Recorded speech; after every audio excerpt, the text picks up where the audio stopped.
ఇకపై మీకు ఇష్టమైన ఫేవరెట్ సీరియల్స్ యొక్క ఫుల్ ఎపిసోడ్స్ యూట్యూబ్లో అందుబాటులో ఉండవు. కేవలం సన్నెక్స్లో మాత్రమే ఫ్రీగా చూడొచ్చు. ఏం లేదు సార్, అయినా ఈ భద్రాన్ని కొట్టడం వల్ల ఏ ప్రయోజనం లేదు సార్. కానీ పాపం సార్, జరిగిన అవమానాన్ని తట్టుకోలేక ఏడుస్తూ వెళ్ళిపోయింది. తనని ఓదార్చి మళ్ళీ కంపెనీకి తీసుకొచ్చి ఆ దొంగతనం ఆనంది చేయలేదని అందరి ముందు నిరూపించాలి సార్. అదే మనం ఇప్పుడు చేయాల్సింది. నువ్వు చెప్పింది కూడా కరెక్టే అశ్విన్. ముందు ఆనంది మీద మోపిన నిందని క్లియర్ చేయాలి మనం. అవును, ఇప్పుడు ఆనంది ఎక్కడికి వెళ్ళుంటుంది? హాస్టల్కే వెళ్ళుంటుంది సార్. సరే, ఈ భద్రాన్ని నువ్వు జాగ్రత్తగా చూసుకో. నేను వెళ్ళి ఆనందిని తీసుకొస్తాను. సరే సార్.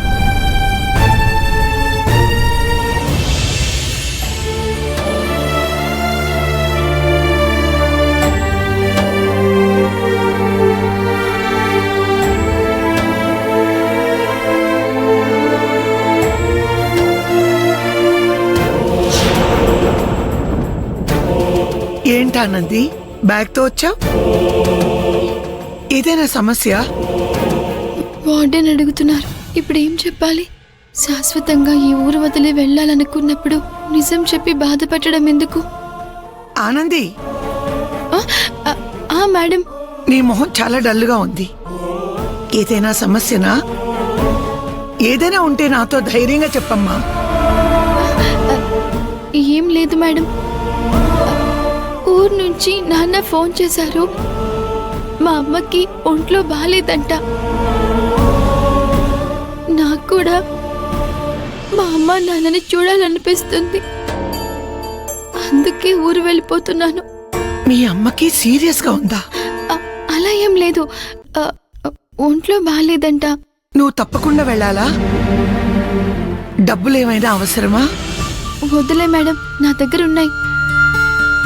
సరే, జాగ్రత్తగా వెళ్ళిరా. ఊరు వెళ్ళిన వెంటనే నాకు తప్పకుండా ఫోన్ చేయి. అలాగే మేడం. ఆనంది, మేడం. మళ్ళీ ఎప్పుడు తిరిగి వస్తావు? నేను తిరిగి రాను మేడం. ఇక మళ్ళీ మిమ్మల్ని చూడలేను. నన్ను క్షమించండి.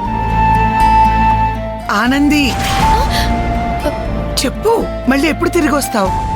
2-3 రోజుల్లో వచ్చేస్తాను మేడం. సరే, నీకు తోడుగా సెక్యూరిటీని పంపిస్తాను. అతను నిన్ను బస్ ఎక్కిస్తాడు. వద్దు మేడం, నేను ఒక్కదాన్నే వెళ్తాను. సరే, జాగ్రత్త.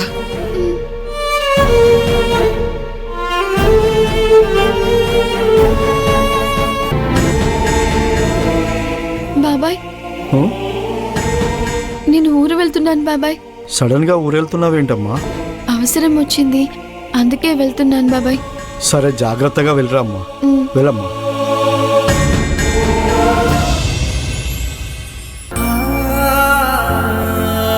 ఇదేందయ్యా ఇక్కడ కూర్చున్నావు? ఇప్పుడు ఈ సమయంలో వయసుకొచ్చిన ఆడపిల్లని ఇక్కడ ఉంచడం మంచిది కాదు కదయ్యా. జరగకూడని అపాయం ఏదన్నా జరిగితే? అదేంటి ముత్యాలు అలా మాట్లాడతావు? పెళ్ళిడికొచ్చిన ఆడపిల్లను మనతో ఇలా ఉంచుకోవడం నాకేమైనా సంతోషమో చెప్పు. మన పరిస్థితులు అలాంటివి. మనం ఈ పరిస్థితిలోంచి బయటపడాలంటే కాస్త నిదానంగా ఆలోచించాలి. కంగారు పడినంత మాత్రాన, ఏడ్చినంత మాత్రాన ప్రయోజనం ఏమీ లేదు. మనం ఎంతో మంది దేవుళ్ళని ఎన్నో విధాలుగా పూజించుంటాం కదయ్యా. మనని ఏ దేవుడు కూడా కనికరించలేదు. ఏ దేవుణ్ణి నిందించి మాట్లాడక ముత్యాలు. మనకి ఈ చెట్టు నీడైనా ఇచ్చాడని మనసు రాయి చేసుకో. ఇప్పుడు మన తలరాత బాగలేదు, అలాగని ఎప్పుడూ ఇలాగే ఉండదు కదా. ఈ రోజు రాత్రి ఇక్కడే తలదాచుకుని రేపు ఉదయాన్నే పక్క ఊర్లో అద్దెకిల్లు చూస్తాను. ఏవయ్యా, మనకే మన ఊరు తప్పితే వేరే ఊరే తెలీదు. అలాంటిది వేరే ఊర్లో బ్రతకగలవా? నువ్వంటుంది నాకు అర్థమైంది ముత్యాలు. కొత్త ఊరు, కొత్త సమస్యల మధ్య జీవించడం అంటే కష్టమే. మనం ఏమిటయ్యా ఇంతగా దిగజారిపోయాం? విలువలేని మనుషుల్లాగా మిగిలిపోయాం. ఈ పక్క ఊళ్ళో కంటే ఏ విజయవాడ, వైజాగ్ వెళ్ళి బతకొచ్చు కదయ్యా. మన సిటీకి వెళ్ళిపోవడం ఏంటమ్మా? ఇది మన ఊరు. ఏదో ఒక రోజు మనకు మంచి జరుగుతుంది. ఈ ఊరు మట్టి మనల్ని వదులుకోదమ్మా. నువ్వు ఒకదానివే ఊరు ఊరు అంటూ ఊరు గురించి గొప్పగా చెబుతున్నావు. చూసావుగా ఊళ్ళో మనకి జరిగిన అవమానం. నేను నీలాగే ఒకప్పుడు అనుకున్నాను, మన ఊరు మన మనుషులు మనతోనే ఉంటారు అనుకున్నాను. మనకు అన్యాయం జరుగుతుంటే ఊరంతా వేడుకగా చూశారు. ఒక్కరైనా సహాయం చేశారా? ఇక్కడ ఉన్న మనుషులు అసలు మనుషులే కాదే. సరే, జరిగింది ఏదో జరిగిపోయి వదిలేయ్. మీ ఇద్దరికీ చెప్తున్నాను, ఈ విషయం ఆనందికి తెలియకూడదు. తెలిస్తే బాధపడుతుంది. అది సిటీలో మన కోసమే కష్టాలు పడుతుంది. మీరిక్కడే ఉండండి, నేను తినడానికి ఏమైనా తీసుకొస్తాను. ఇప్పుడున్న పరిస్థితుల్లో తినడం కాదయ్యా, ఇంత విషయం తీసుకురండి. ముగ్గురు తాగి చచ్చిపోదాం. ఏంటి ముత్యాలు మాట? ఏంటమ్మా మాటలు? ఊరుకోమ్మా.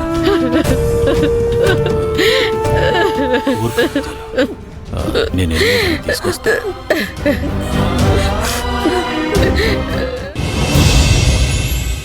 ఇది రైస్ బిల్లు మేడం, 4500. ఆ, ఇది కూరగాయల బిల్లు మేడం, 10,000. ఇది ఎక్స్ట్రా ఫర్నిచర్ కొన్న బిల్లు మేడం, ఇది 12,000.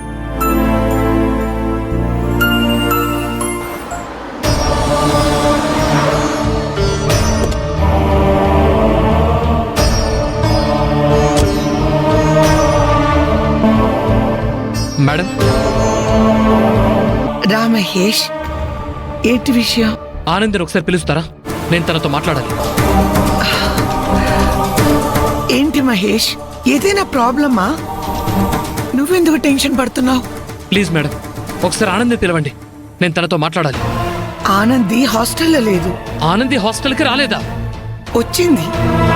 వాళ్ళ అమ్మకు ఒంట్లో బాగోలేదు, తను వెంటనే ఊరు వెళ్ళాలని ఇప్పుడే వెళ్ళింది.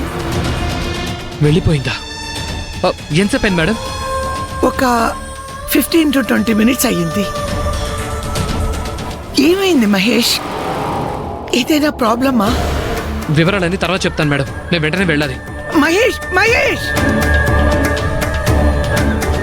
నువ్వు ఆనందికి ఫోన్ చేసివ్వు.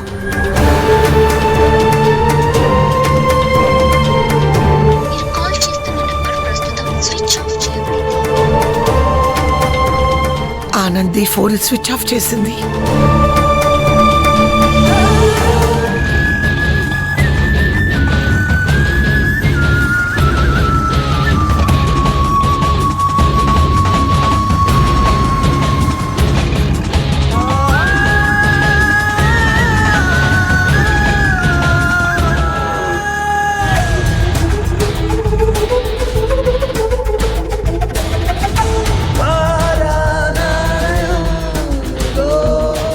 ఆటోలో వెళ్ళేది ఆనందిలా అనిపిస్తుంది. తను బ్యాగ్తో ఉందేంటి? ఒకవేళ జరిగిన సంఘటన వల్ల బాధ తట్టుకోలేక ఊరికెళ్ళిపోతుందా ఏంటి?